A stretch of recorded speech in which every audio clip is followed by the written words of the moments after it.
बिस्मिल्लाहिर्रहमानिर्रहीम अस्सलाम वालेकुम। ये वीडियो देखिए ज़रा। कल हमास ने अल-कसाम ब्रिगेड ने जब मिज़ाइल फायर किए तो आप अंदाज़ा कर सकते हैं कि कितनी ख़तरनाक तादाद है कि धड़ाधड़ मिज़ाइल जा रहे हैं, धड़ाधड़ जा रहे हैं। और हैरान कुन बात यह है कि बैकअप में अभी इस तरह के हज़ारों रॉकेट्स पड़े हुए हैं। लेकिन हुआ क्या है कल, जो सबसे ज़्यादा इसराइल के लिए परेशानी वाली बात है। अब ये ज़रा देखिए, ये आयरन डोम ने मिसाइल मिस करना शुरू कर दिए और वो मिसाइल और रॉकेट्स जाकर सीधा इसराइल के सेंट्रल ऑफ इसराइल में जाकर लगे। आप ये सोचें कि जब आप मिसाइल को मिस कर देते हैं तो वो अपना ही आपका मिसाइल जो है वो जाकर इनका लगा। और ये बात ज़हन में रखिएगा, यानी आयरन डोम ने मिसाइल फायर किया रॉकेट को रोकने के लिए, उसका अपना ही मिसाइल जो है वो जाकर वापस घूम फिर कर सीधा इसराइल के अंदर जाकर लगा। एज यूजुअल हमेशा की तरह एक ही बात कहनी इसराइल ने, कोई जानी नुकसान नहीं हुआ। वहां परखच्चे उड़ जाएं, वहां बिल्डिंग्स तबाह हो जाए अपने ही मिसाइल से। इनका मिसाइल जो है वो अल-कसाम ब्रिगेड हमास के मिसाइल से कई गुना ज्यादा महंगा और ताकतवर है। लाख रुपए का पाकिस्तानी हमास के लोग मिसाइल मार रहे हैं, और ये जो मिसाइल मार रहे हैं वो 3.5 करोड़ से 4 करोड़ पाकिस्तानी का है।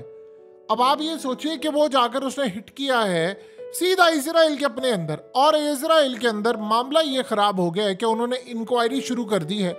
और इंक्वायरी वो कर रहे हैं इस बात पर कि क्यों आयरन डोम ने अब ये मिसाइल और ये तमाम चीजें मिस करना शुरू कर दी। उसकी 2-3 वजूहात है। अब जवाब दे गया आयरन डोम। देखिए, जब आप किसी भी चीज को ओवर यूज करते हैं, ये जो आयरन डोम बनाया गया था वो इस तरह नहीं डिजाइन किया गया था कि आप 15 दिन 20 दिन की जंग करें। ये था 6 दिन 7 दिन।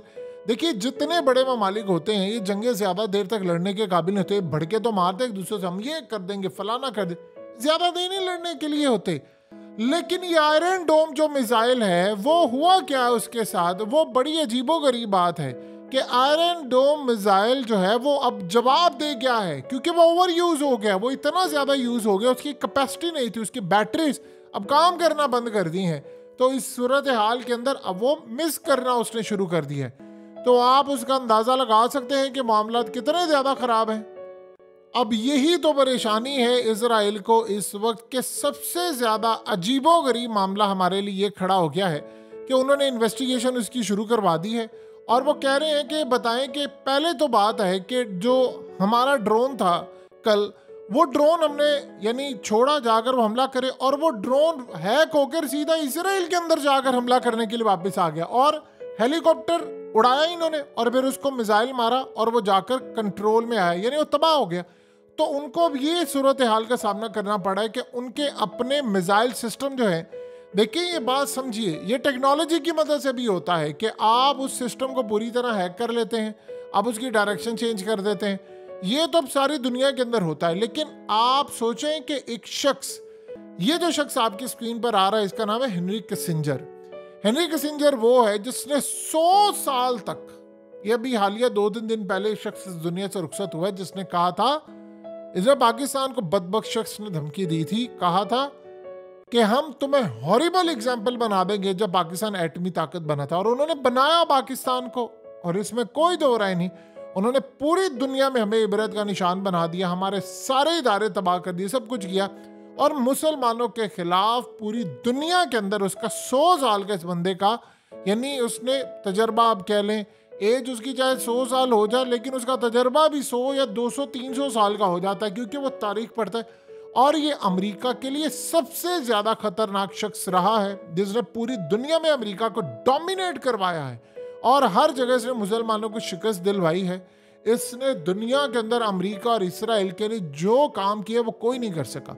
अब उसके बाद क्या हुआ है, हेनरी किसिंजर की किताबें, दुनिया में उसका नाम, उस शख्स ने मरने से पहले, फरीद ज़करिया CNN के जो रिपोर्टर हैं, उसने बताया कि हेनरी किसिंजर ने मुझे मरने से पहले कहा था कि मैं बड़ा परेशान इस दुनिया से जा रहा हूँ, यानी उसकी हालत खराब थी। उसने कहा कि मुझे प्रॉब्लम है, खतरा महसूस हो रहा है कि मैं इस सारी सूरत हाल में एक तकलीफ दे मनाजिर देख रहा हूँ कि अगर ये जंग लंबी चलती है तो इसराइल ये जंग हार जाएगा, उसकी कैपेसिटी नहीं है लड़ने की। अब उसने क्यों कहा? उसको पता था आयरन डोम ज्यादा देर तक काम नहीं कर पाएंगे, अमेरिका ज्यादा देर काम नहीं कर पाएगी। अब इस सूरत हाल में अगर उस बंदे ने कहा जिसका 100 साल का तजर्बा कह लें हर चीज में है, आप सोच लें अगर वो शख्स कह रहा है जो दुनिया के सबसे बड़ी जंगें करवाने वाला, रुकवाने वाला, पूरी दुनिया का निजाम कंट्रोल करवाने वालों में जो 20-25 लोग हैं उनमें ये शख्स है, और अमेरिका समेत दुनिया की खुफिया ताकतों का जो मरकज था वो हेनरी किसिंजर था।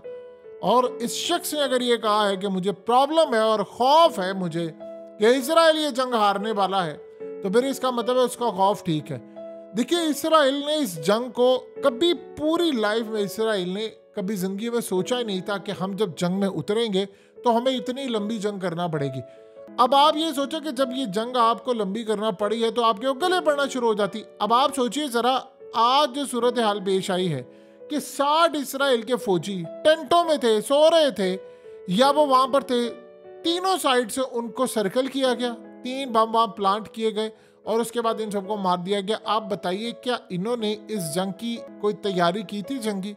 ये जंगों के स्टाइल डिफरेंट है, आप जो मर्जी कह ले, लेकिन एक खतरा अभी तक हकीकत टीवी आपको थ्रू आउट जो बता रहा है, जो परेशानी वाली बात है, ये परेशानी वाली बात है कि इस्राइल को आपने बिल्कुल कॉर्नर करते जा रहे हैं। पूरा वर्ल्ड उसके खिलाफ है, वो जंग हार रहा है। उस जंग के अंदर उसने अपने रिसोर्सेज सारे इस्तेमाल कर दिए, $70 अरब झोंक दिया, अमेरिका से उसने बंकर बम्स मंगवा लिए हैं। इजराइल इस सब के बावजूद अगर हारता है तो एक परेशानी है बहुत ज्यादा कि वो एक एटमी हमला कर सकता है। ये बात आप ज़हन में रखिए, ये एटमी हमला कोई बड़े खतरनाक क्राइसिस पूरे वर्ल्ड में पैदा हो सकते हैं, क्योंकि इस वक्त वो इस जंग को नहीं जीत पा रहा। आप जो मर्जी कहते रहे, इजराइल के मीडिया में उनके तजिया निगार, उनके तमाम लोग इस बात पर मुत्तफिक हैं कि हम इस जंग को नहीं जीत रहे। Then what next? फिर क्या होगा? आपका आयरन डोम भी काम नहीं कर रहा, आपकी चीजें काम नहीं करी, आपके मिसाइल्स खत्म होते जा रहे हैं, कंज्यूम होते जा रहे हैं, खौफ आपके लोगों के अंदर है। What next? क्या है इजराइल के पास एग्जिट स्ट्रेटजी? जंग तो वो खत्म नहीं करने जा रहा, और अगर अब वो खत्म करने के लिए भी जाता है तो परमानेंट होगी, तो हमास के लोग मानेंगे, अदरवाइज नहीं। तो फिर उसके पास क्या सोल्यूशन है? जंग देखिए 2000 साल से उन्होंने कोशिश की है, अगर वो यहां से बैकआउट कर जाते हैं तो फिर इस सूरत हाल में उनकी तो उजारादारी खत्म हो जाएगी, वो तो सारी जिंदगी सर नहीं उठा पाएंगे। प्रॉब्लम सबसे बड़ी यहाँ पर एक है कि अगर ये यहाँ पर जंग खत्म हो जाती है तो इजराइल बैकआउट कर जाता है, तो वो लिस्ट से निकल जाता है कि वो दुनिया के लिए कोई खतरा होगा या मुस्लिम कंट्रीज के लिए। तो इसके पास एक हल है, और वो कोई एटम बम या कोई चीज या कुछ भी कर सकते हैं। ये सबसे बड़ा खटका इस वक्त लगा हुआ है, सबको लगा हुआ है, क्योंकि इजराइल ने जब ये देखा कि वो हार जाएगा, तो जिस तरह अमेरिका ने कहा था कि वो अफगानिस्तान के अंदर मदर ऑफ ऑल बम मार सकते हैं, और ये भी यहाँ पर कर सकते हैं, फिर आप क्या करेंगे? फिर सूरत हाल क्या होगी? फिर वर्ल्ड इनके खिलाफ हो जाएगा। जाहिर सी बात है। देखिए इस वक्त क्या मामला है कि बरतानिया ने कहा है कि वो अब शमूलियत इख्तियार करने जा रहे हैं, वो मदद करने के लिए आएंगे इसराइल की फौजों की। तो आप ये बताइए कि अगर वो मदद करने के लिए आएंगे तो इसराइल क्या इस सारी सूरत हाल में सरवाइव कर पाएगा? बिल्कुल वो कर सकता है, क्योंकि अब सारे ममालिक जब कूदेंगे, देखिए उसका असर सुख इतना है कि पूरी दुनिया को वो कंट्रोल करते हैं। तो आहिस्ता आहिस्ता अगर बरतानिया कूदता है तो बरतानिया के शिप्स के खिलाफ जाहिर सी बात है कार्रवाई शुरू हो जाएगी। ये करते करते अगर बाकी ममालिक कूदते हैं तो इसका मतलब है कि इन्होंने प्लान बना लिया है कि इस जंग को डाइवर्ट करना है। अभी अगर आप इजराइल की स्ट्रेटजी देखें तो वो तो नाकाम नजर आ रही है ना, ग्राउंड के ऊपर मार पड़ रही है उनको, हार रहे हैं वो, तो वो करेंगे क्या फिर? या तो वो पीछे हट जाएं तो भी उनका नुकसान है, लेकिन बाकी लोगों के लिए, इस दुनिया के लिए तो सुकून है, या फिर वो आगे बढ़कर कोई बड़ा हमला करते, और वो बड़ा हमला फिर वो एक ही हमला होता है, इसके अलावा कुछ नहीं है। देखिए दूसरी जंग अजीम के अंदर अमेरिका ने हिरोशिमा और नागासाकी पर जब हमला किया था तो पूरी दुनिया सोची थी कुछ नहीं होगा, इन्होंने कर दिया था, अब भी ये कुछ कर सकते हैं। और यहां पर ये प्रॉब्लम है कि ये बड़ी खतरनाक सूरत हाल पैदा हो सकती है, क्योंकि दीवार के साथ इजराइल को लगा दिया गया, उसकी टेक्नोलॉजी, उसका पैसा, उसके लोग। आप ये सोचें कि अगर एक मुल्क 60 दिन की जंग के बाद अपना एक कैदी नहीं बाहर निकाल सका अपनी मदद आपके तहत, सिर्फ निगोशिएशन हुई है, फलाना हुआ है, उसके तहत अगर निकाला है तो फिर इसका मतलब है कि उनके लिए प्रॉब्लम है, फिर इसका मतलब है वो फेल हो चुकी हैं। आप ये सोचें कि दुनिया ने इस जंग की से क्या सीखा, इसराइल को कैसे हराना है, क्या करना है। देखिए अभी तो एक बात समझिएगा, अभी तो जंग का वो लेवल शुरू ही नहीं हुआ जो आप ये सोचते हैं, हम लोग जो सोचते हैं कि जंग शुरू होगी फिर मामला होंगे, अभी तो वो जंग का लेवल ही नहीं शुरू हुआ। यानी आप ये सोचें कि इसराइल के नज़दीक उसकी कामयाबी क्या है, एक स्टेट, बाकी सब खत्म। ये सारी वो वार्निंग जारी कर रहे हैं, पर्चे फेंक रहे, लोगों को कह रहे हैं यहाँ से निकल जाओ। उसके बावजूद अगर ये जंग वो नहीं जीत पा रहे तो फिर आप इसका अंदाज़ा लगा सकते हैं कि उनके लिए कितनी बड़ी मुसीबत और प्रॉब्लम इस वक्त बनी हुई है कि वो कैसे इसको सरवाइव करें, आगे लेकर चले। और सबसे बड़ी बात यह है कि दूसरे नंबर पर अगर इजराइल इस जंग को कंटिन्यू करता है तो खित्ते के तमाम ममालिक इस बात को जानते हैं कि ये सारे पूरे खित्ते में फैल जाएगी और फिर ये जंग, कोई एक घर ऐसा सलामत नहीं रहेगा जहां पर ये जंग ना जारी हो। तो इस सारी सूरत हाल के अंदर कहीं ना कहीं तो वो ये चाहेंगे कि इजराइल इस जंग को बंद कर दे और इस जंग को रोक दे। देखिए अमेरिका के पास भी अब रिसोर्सेज खत्म होते जा रहे हैं, ये जंग बढ़ेगी, यूक्रेन उनके हाथ से जाएगा, ये जंग बढ़ेगी, बाकी चीजें उनके हाथ से चली जाएंगी। असल में एक कहानी हुई है, इस जंग ने दुनिया के अंदर एक बड़ी अजीबोगरीब चीज पूरे वर्ल्ड में दिखाई है और वो चीज़ शायद हम आज से पहले कभी सोच नहीं सकते थे और हमें शायद अंदाज़ा नहीं था कि ये चीज़ें इस तरह की भी होती हैं। वो चीज़ कुछ इस तरह से है कि इजराइल के लिए सबसे बड़ा जो इस वक्त मसला ये बना हुआ है उसकी सर्वाइवल है।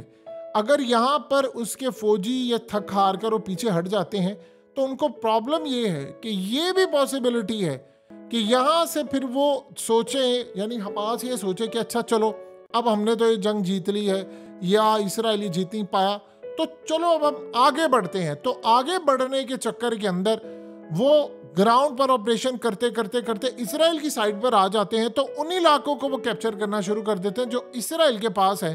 तो यानी आज तक तो हमने ये देखा था कि इसराइल की फौजें आगे आती हैं, वो इलाकों को फतह करती हैं, कब्जा करती हैं और बढ़ाती जा रही हैं। तो जब ये सूरत हाल हो जाएगी तो फ़लस्तीन के अंदर इसराइल को एक खदशा है कि जब वो देखेंगे कि यार असल में आज तक तो ना महमूद अब्बास हमें जितवा सका ना कुछ करवा सका, तो इसका मतलब है लड़ाई से सारा मामला होगा। तो फिर वो कल को कहेंगे कि अच्छा ठीक है अब हमने भी अपने इलाके वापस लेने, जिसका घर गया।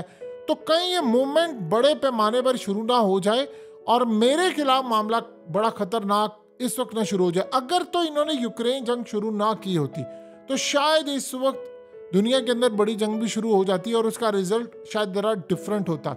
लेकिन प्रॉब्लम यह है कि अमेरिका ने पिछले कुछ 4 साल के अंदर ये चीज़ सोची कि मैंने चाइना को काउंटर करना है, मैंने यूरोप को काउंटर करवाना है रशिया के खिलाफ और फलाना करना है। इस चक्कर में वो भूल गए कि ईरान भी सारी सूरत हाल में तगड़ा हो रहा है, हिजबुल्लाह तगड़ी हो रही है और बहुत सारी ताकतें तगड़ी हो रही हैं। ये वो असल में एहसास नहीं था उनको इस बात का अंदाज़ा ही नहीं था कि ये मामला भी हो सकता है। तो जाहिर सी बात है उन्होंने इस सारी सूरत हाल के अंदर फैसला ये कर लिया कि हम लड़ाई करेंगे, हम आगे बढ़ेंगे और हम इनको आसानी से शिकस्त दे देंगे। लेकिन वो जंग अब इनके गले पड़ती जा रही है। आप एक बात बताइए कि इस वक्त जो सबसे बड़ा इसराइल के लिए इशू ये बन गया है कि जो सारी स्ट्रेटजीज थी, यानी आप जब जंग में कूदते हैं तो जो पहला हमला आपने करना होता है वो सबसे ज़्यादा स्ट्रांग होता है और उस हमले के बाद जो आपकी स्ट्रेटजीज होती है वो पहली होती है। एंड के ऊपर आपके पास कोई चीज़ नहीं होती, अच्छा मिडल में जाकर कोई नई चीज़ ट्राई करेंगे। इसराइल के पास इस वक्त ट्राई करने वाली नई चीज़ है नहीं, सिवाय एक के कोई न्यूक्लियर उसके पास एक हमला करने की ऑप्शन है। इसके अलावा वो तमाम चीज़ें इस्तेमाल करता जा रहा है। मिसाल के तौर पर ये बंकर तबाह करने वाले जो बम उन्होंने मंगवाए हैं अमेरिका से, अगर एट दी एंड ये भी काम नहीं करते देन व्हाट नेक्स्ट, फिर आप क्या करेंगे? इससे ऊपर तो आपके पास कोई चीज़ नहीं है आपके, इसका मतलब F-35 भी नाकाम है। और अगर ऐसी सूरत हाल उनको मिल जाती है, टैंक्स तो उन्होंने अब तक तबाह किए हैं, जो इसराइल के टैंक्स तबाह हो रहे हैं वो तो आप सबने देखे हैं। लेकिन अगर कोई एक F-35 उनके निशाने पर आ जाता है किसी भी वजह से, तो आप लॉकहीड मार्टिन की मार्केट चेक करें कितनी बुरी तरह गिरेगी। आप उसके बाद अंदाज़ा कर सकते हैं कि इसराइल के लिए कितनी प्रॉब्लम का बायस ये चीज़ बन सकती है। तो कुल मिलाकर जो स्ट्रेटजी, जो चीज़ें, वो सारे का सारा मामला था इस वक्त बज़ाहिर वो फेल होता हुआ नज़र आ रहा है। और ये इसराइल की अब तक की नाकामी है कि वो इस बात को सेंस ही नहीं कर पाए कि अगर हम लड़ाई में कूदेंगे, हम मामलात को देखेंगे तो हम कितनी दूर तक ले जा सकते हैं। आयरन डोम उनका फेल हो रहा है, हेनरी किसिंजर बातें कर रहा है कि यार ये जीत नहीं सकते। सो आने वाले वक्त में सूरत हाल बिल्कुल अलग होती नजर आएगी आपको।